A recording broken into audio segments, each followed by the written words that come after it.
by Max and Jean-Baptiste. Yeah. So hi everyone.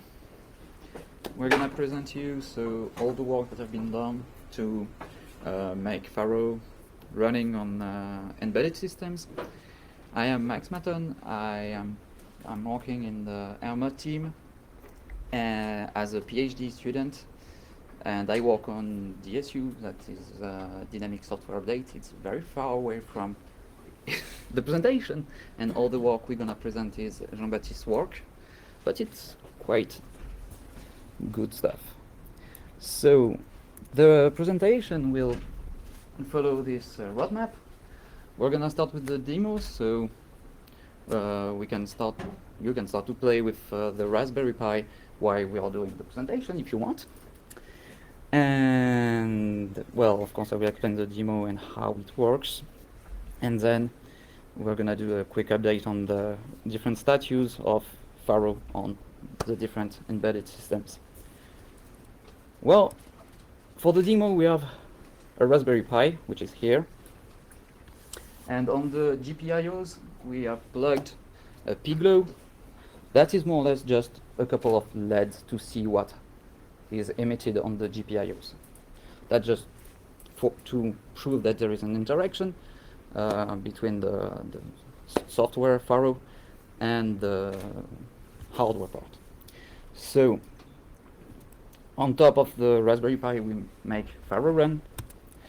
We use the Piglo to see what happened on the GPIOs, and to interact with it, as we don't have a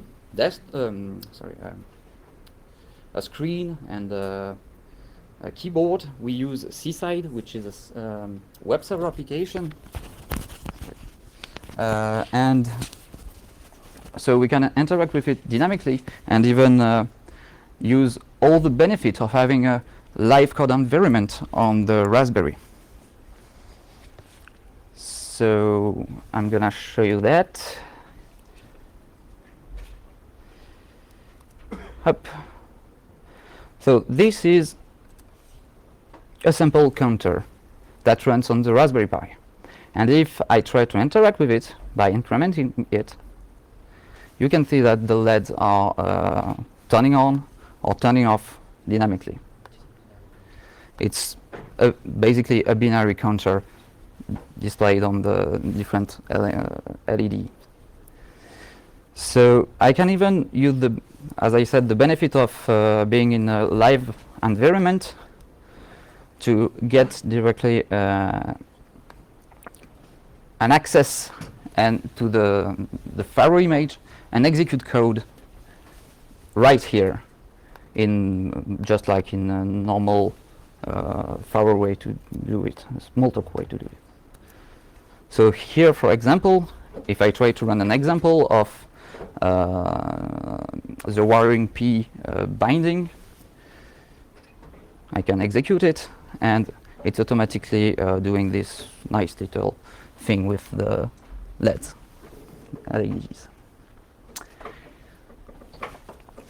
This is a full dynamic environment. It's very cool to bring this kind of coding on the Raspberry Pi, because it brings live coding with robotics quite easily, and it can make the life of robotic developers way easier. Of course, if you have a screen and a keyboard, it's way easier than using the web interface. So if you want to play with the counter yourself, if I can find back, damn it, Keynote. You can connect on the Wi-Fi that is broadcasted using this authentication. Go on this URL, and well, there are already some people that are linking it. That's nice. So now Jean-Baptiste will present the statue. Okay. Hello everyone, I'm Arnaud Jean-Baptiste. I'm actually the maintainer of the platform ARM for the Faro part language. So, as maybe you do not say know, but Faro and Squeak share the same VM, so it is an environment context that we know. So we push some information together in the same VM, but we have some specificities that like native boost and stuff. And we are different implementation of the same VM on the same language. So. As he presented, so some people already play with the counter, that is cool. So if you're bored, do not hesitate to play, because I usually are really bored speaker. So first explain the Raspberry Pi. So we make all the wow, that is so cool. I have the IP of the people that are doing that, so that is really fun. I will show at the end how many people try to break my stuff. That is quite cool. So basically, the VM Raspberry Pi, as Craig explaining previously, is generated in C, and so we need to port it on every platform. So we have now the stack interpreter, that is basically the VM that's using the C-optimized stack, but we do not have the JIT compiler that is main, do not have yet the main compiler, the just-in-time compiler for the standard for the ARM platform yet. So the Raspberry. But once some cool things is appears that some people need another Linux-based ARM platform. And we are being able to port the VM in less than 1 day.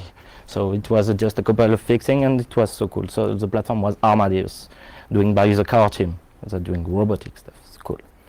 So now we have the VM. We have a complete build process that publish automatically. So we take the last source. We take all the toolchain, we construct on the continuous integration platform, we compile it, and we publish the file.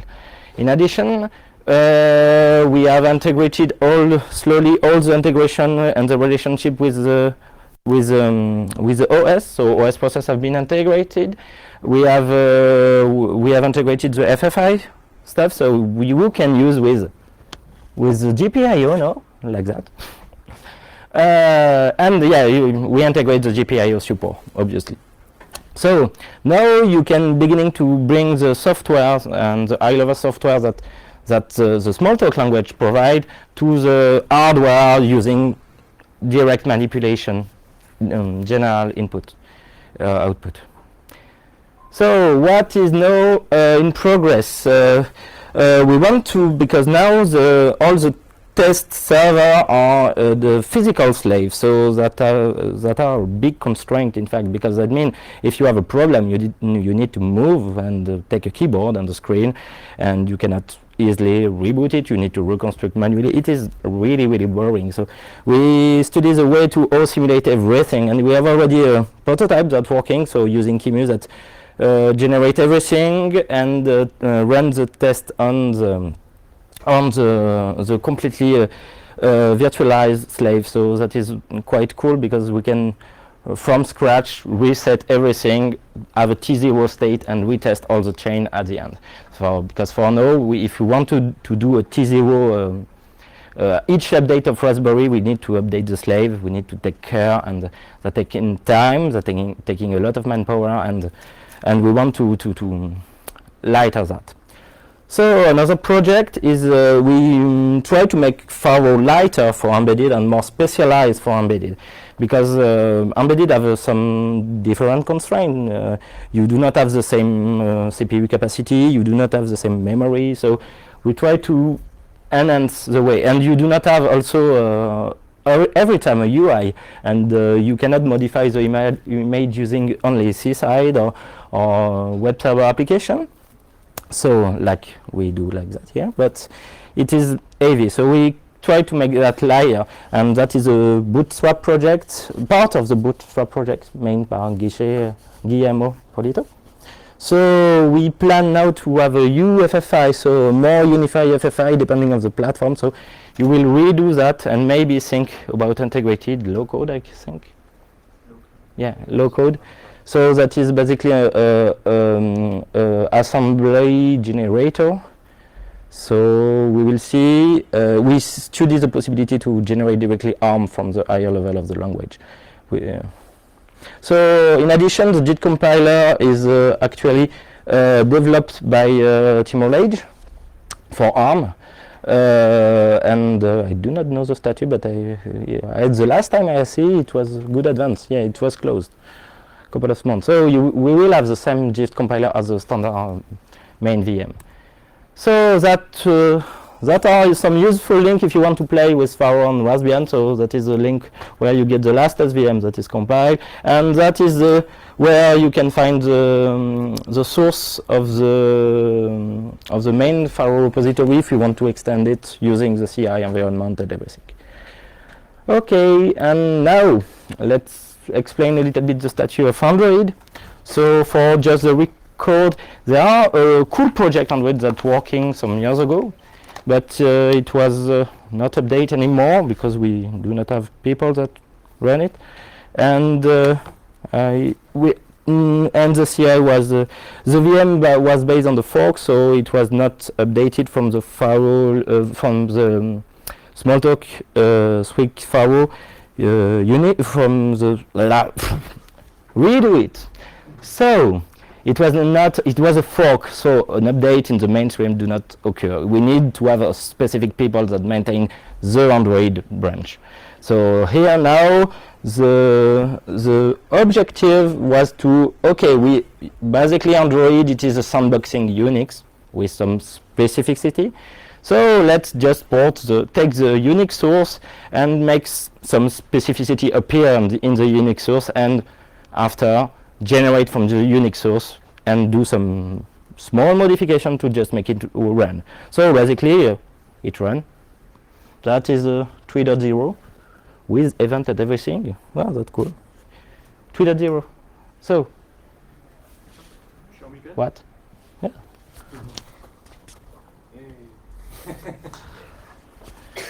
So that have been done. So the process, the Android native compilation process is not so obvious, at least for me. So I take a little bit time to do that, but one of the biggest issues that I have it is I need to redirect all debug method to the specific logcat message to be sure to not miss any execution transcript stuff, and we have a lot of fprintf, sprintf in the VM. It's horrible. So I need to just do not configuring the VM as a one library and have a separated library, be able to load some shared libraries. That's taking time also. We should manage external display because we want at term to have the choice of how you display. If you want to do your own application, maybe you do not want to use the standard display that basically take a bitmap and draw it. Maybe you want to have some high-level Android application at STEM, so you need to have some separated display and run a 4.0. So, oh no, it is a 4.0. No, that's one is a 3.0. But the 4.0 image one.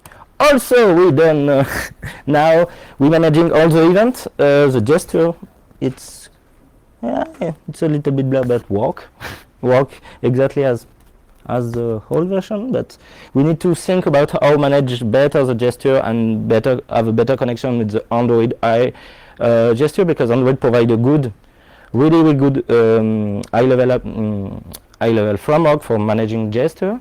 Everything is now merged with the Pharo repository master. Now I need to extract all those things and put in the step upstairs, but it will be done soon. The configuration generator is pushed also. The Jenkins process is working. So we are able to reconstruct completely the Android VMs, the Pharo Android VM.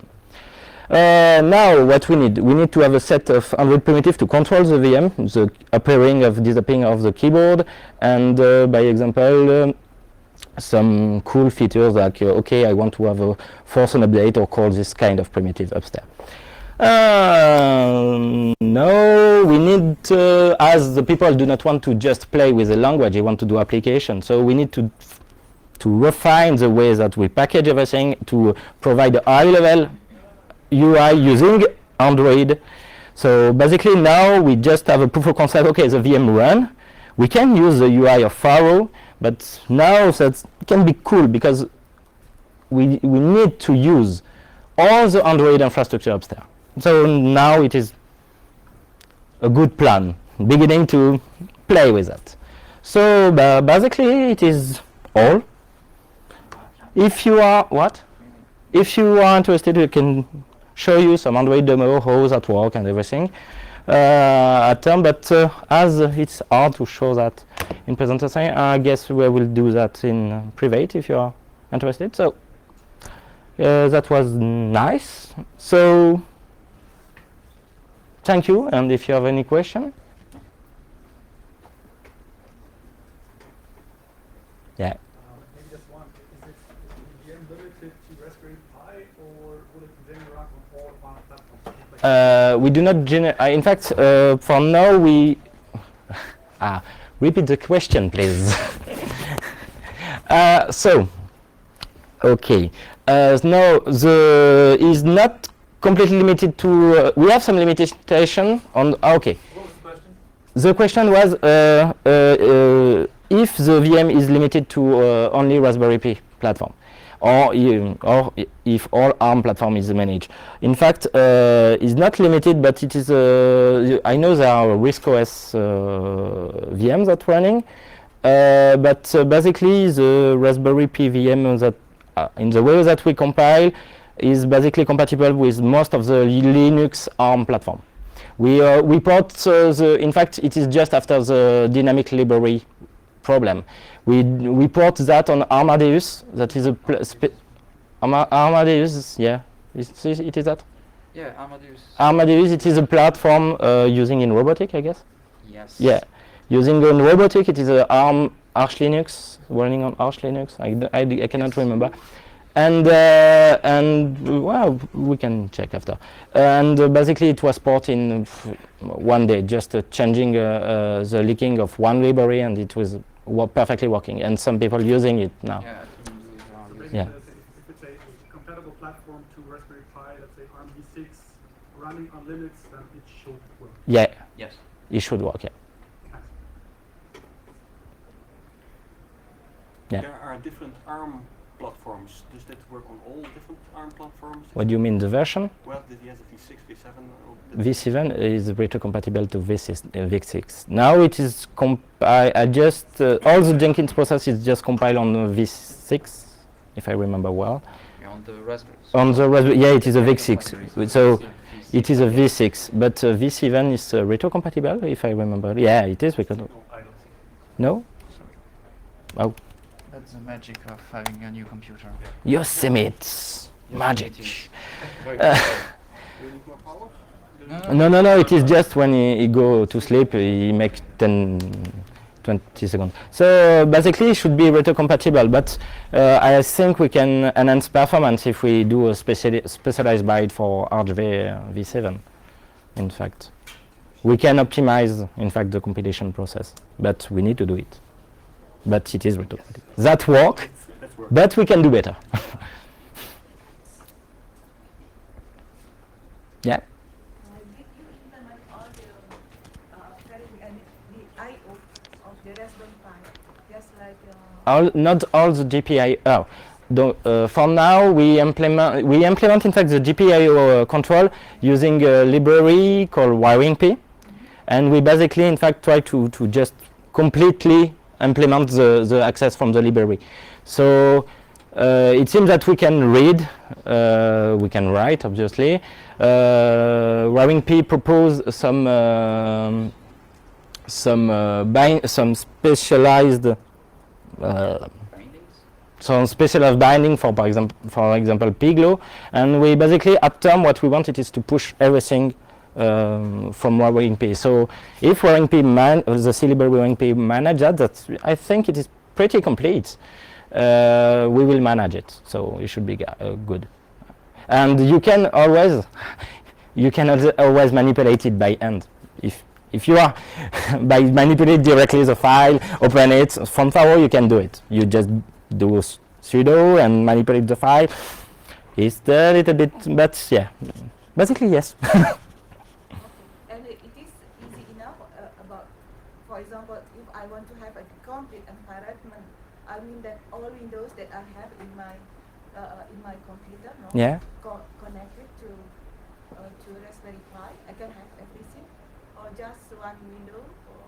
Or You cannot. In fact, you have a complete firewall environment. If you have a screen, yeah. if I understand well, you just have the development environment, for example, of Smalltalk, firewall, or Squeak.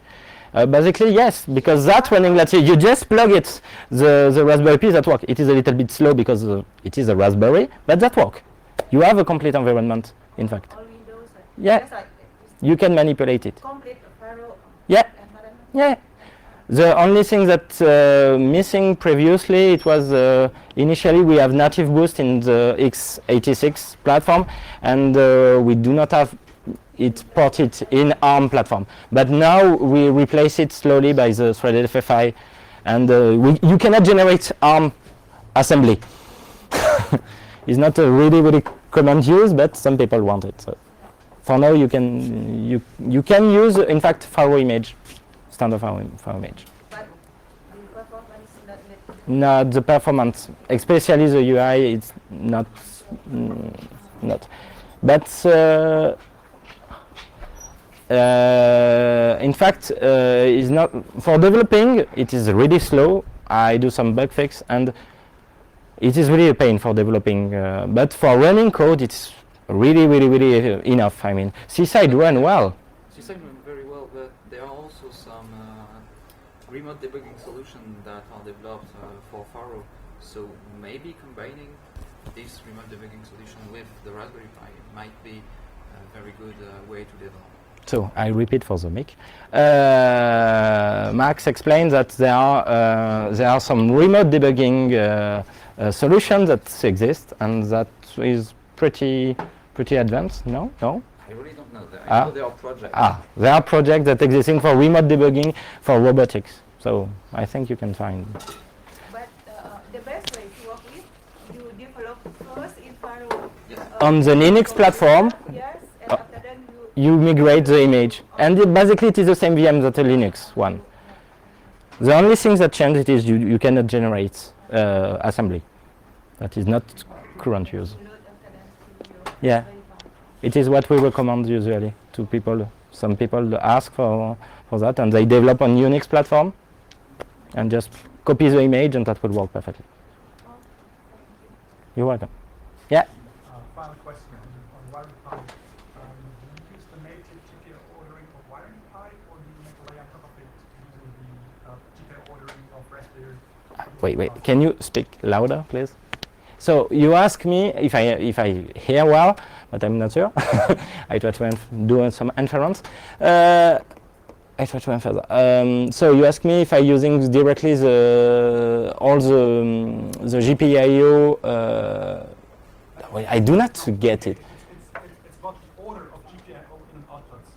I mean, wiring pi has its own order, and it's not one-to-one compatible with the Raspberry Pi. So are you using the native ordering of Raspberry Pi for GPIOs, or the ordering that wiring pi provides? I do not hear it. Yeah. When you Answer. use wiring Pi, Yeah. usually when you turn on the one LED, Yeah. it turns on the second LED of the Raspberry Pi because it has its own Yeah. order and things. So But yeah, you have this. Okay, you mean the GPIO pin numbering. Yeah. But it seems that some code for switching exists in. I'm just asking which kind of order are you using? Are you using the native? I use exactly the same as wiring P. For now. Perfect, thanks. it's just But it is just an adapter, in fact. Yeah, sure. We can just. But yeah, we're using wiring P. So no additional magic.